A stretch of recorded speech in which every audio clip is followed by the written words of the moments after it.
যুব সমাজকে মাদক থেকে দূরে রাখতে এবং খেলাধুলার প্রতি উৎসাহিত করার লক্ষ্যে টাঙ্গাইলের মধুপুর ও ধনবাড়ী এলাকায় এক ব্যতিক্রমী উদ্যোগ নেওয়া হয়েছে। মধুপুর ধনবাড়ী আসনের মাননীয় সংসদ সদস্য এবং গণপ্রজাতন্ত্রী বাংলাদেশ সরকারের মাননীয় মন্ত্রী জনাব ফকির মাহবুব আনামের মহোদয়ের পক্ষ থেকে স্থানীয় যুবকদের মাঝে ফুটবল উপহার দেওয়া হয়েছে। এই উদ্যোগের আওতায় এলাকায় 11টি ইউনিয়নে 3টি করে মোট 33টি ফুটবল বিতরণ করা হয়। এছাড়া স্থানীয় পৌরসভায় আরও 17টি ফুটবল যুবকদের খেলার সুবিধার্থে উপহার হিসেবে প্রদান করা হয়েছে। সংশ্লিষ্ট কর্তৃপক্ষ জানায়, তরুণ ও যুব সমাজকে মাঠমুখী করতে এবং মাদকের মরণ ছোবল থেকে রক্ষা করতে খেলাধুলার কোনো বিকল্প নাই।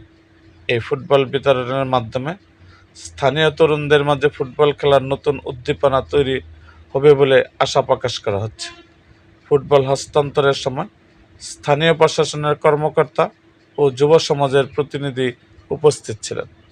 এরকম আরও ভিডিও পেতে এবং রাজনৈতিক অঙ্গনের নানা ঘটনা ও ইতিহাস জানতে আমাদের মুক্তাগাছার ইতিহাস মিডিয়া ইউটিউব চ্যানেলটিকে সাবস্ক্রাইব করুন এবং পাশে থাকা বেল আইকনটি বাজিয়ে দিন।